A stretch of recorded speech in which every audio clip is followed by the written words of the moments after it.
Miss అయ్యింది వినేష్ పోగట్ బంగారు పథకమే కాదు, ఆమె రిపోర్టు కూడా మిస్ అయింది.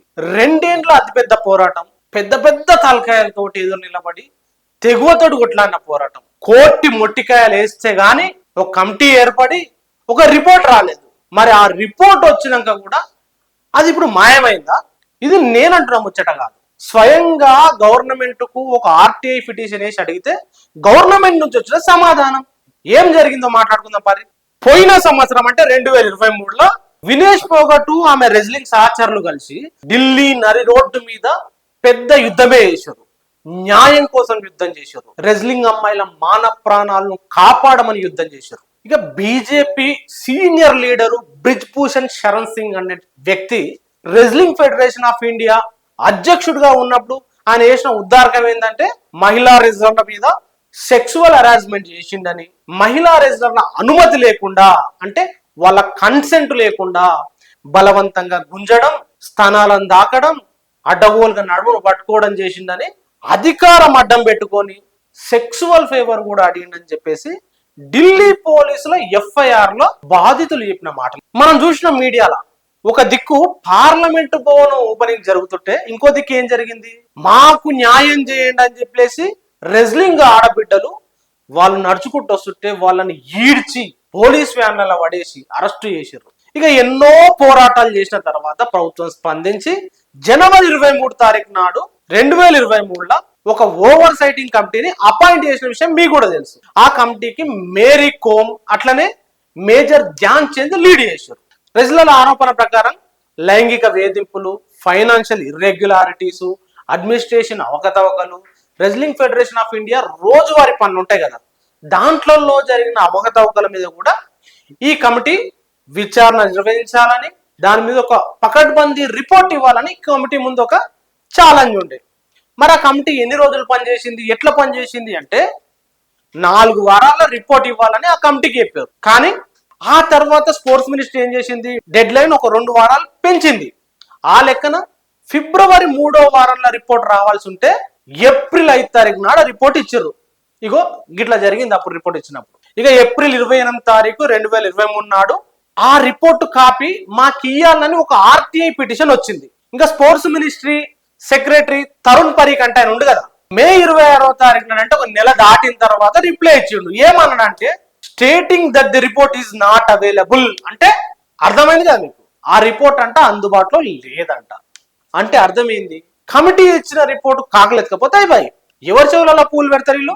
ఇంకో ముచ్చట ఏంటంటే అప్పటి స్పోర్ట్స్ మినిస్టర్ అనురాగ్ ఠాకూర్ కూడా వాళ్ళ ఇంట్లో బాధితులను కూర్చోబెట్టి 4 గంటల పాటు మాట్లాడిందని జనవరి 19, 2023వ తారీఖు నాడు మనం అనేక మీడియాలో చూసినాం.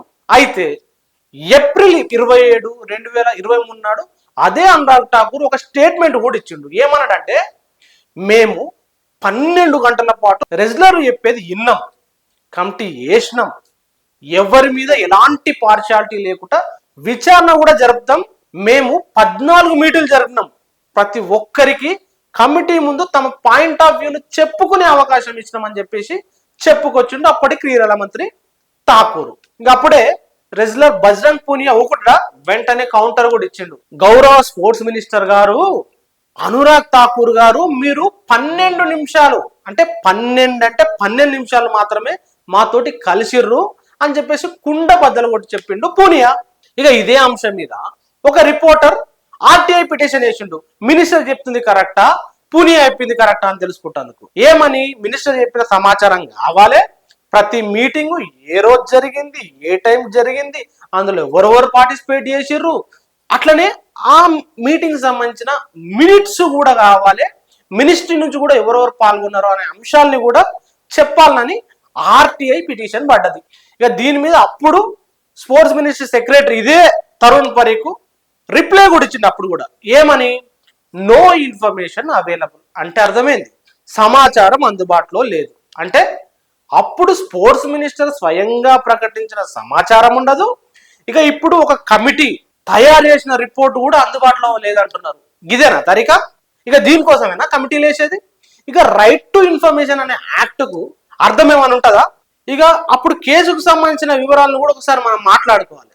రెజ్లర్ల పోరాటం కొన్ని నెలలు గడిచినాక సుప్రీంకోర్టు తప్పనిసరి పరిస్థితుల్లో ఇంటర్వ్యూన్ అయింది. అయిన తర్వాత మే 23 తారీఖు నాడు ఢిల్లీ పోలీసులు బీజేపీ ఎంపీ బ్రిజ్భూషణ్ చరణ్ సింగ్ మీద ఎఫ్ఐఆర్ కట్టిర్రు. తర్వాత జూన్ నెలల 1000 పేజీల ఛార్జ్ షీట్ కూడా రౌజ్ అవెన్యూ కోర్టుకు సబ్మిట్ చేశారు. మే 10, 2024 సరైన ఆధారాలు కోర్టుకు అందినాయి. దీంతో బ్రిజ్భూషణ్ ను ఆయనతో పాటు అసిస్టెంట్ సెక్రటరీగా ఉన్న వినోద్ తోమర్ ను కూడా సస్పెండ్ చేసింది కోర్టు. ఇక మే 21న ఈ అభియోగాలు మోపబడ్డాయి. దీనిని బ్రిజ్భూషణ్ తో పాటు తోమర్ కూడా తిరస్కరించారు. ఇంకా తదుపరి విచారణకు వెళ్ళారు. అప్పుడు additional chief metropolitan magistrate Priyanka Rajput ఆమె ఒక మాట చెప్పింది. ఏం చెప్పిందంటే, బ్రిజ్భూషణ్ ఏం చేసిండు, wrestling federation of India president గా ఉండి బాధితులను కంట్రోల్ చేసేందుకు తన పదవిని అడ్డగోలుగా దుర్వినియోగం చేసిండు. వాళ్ళ కెరీర్ కు సంబంధించి బెదిరింపులు కూడా పాల్పడ్డాడని చెప్పేసి ఆ గౌరవ మెజిస్ట్రేట్ గారు కూడా ఆ సందర్భంగా చెప్పారు. ఇగో ఇది జరిగింది. ప్రజలారా విన్నారు కదా. ఇంతకు వినేష్ పోగట్ టీం పై తయారు చేసిన ఎంక్వైరీ రిపోర్ట్ ఎటుపోయినట్టు, ఎక్కడ మాయమైంది, ఎవరు మాయం చేసిర్రు, దీనికి ఎవరు బాధ్యత వహిస్తారు? అంటే ఆర్టీఐ చట్టానికి అర్థం లేదా? భారతదేశంలో చట్టాలు ఎందుకు చేసుకుంటారు? చట్టాలను అమలు చేయాల్సిన బాధ్యత ప్రభుత్వాలకు ఉండదా? భారత రాజ్యాంగానికి అర్థమైంది. ఇగో ఈ వీడియోని మాత్రం తప్పకుండా లైక్ చేయండి, కామెంట్ చేయండి. ఎక్కువ మందికి రీచ్ అవుతుంది. అట్లనే ఎక్కువ మందికి షేర్ చేయాల్సిన అవసరం ఉందా లేదా ఈ వీడియో మీరే డిసైడ్ చేసుకోండి. Thank you very much. చూస్తూనే ఉండండి T10.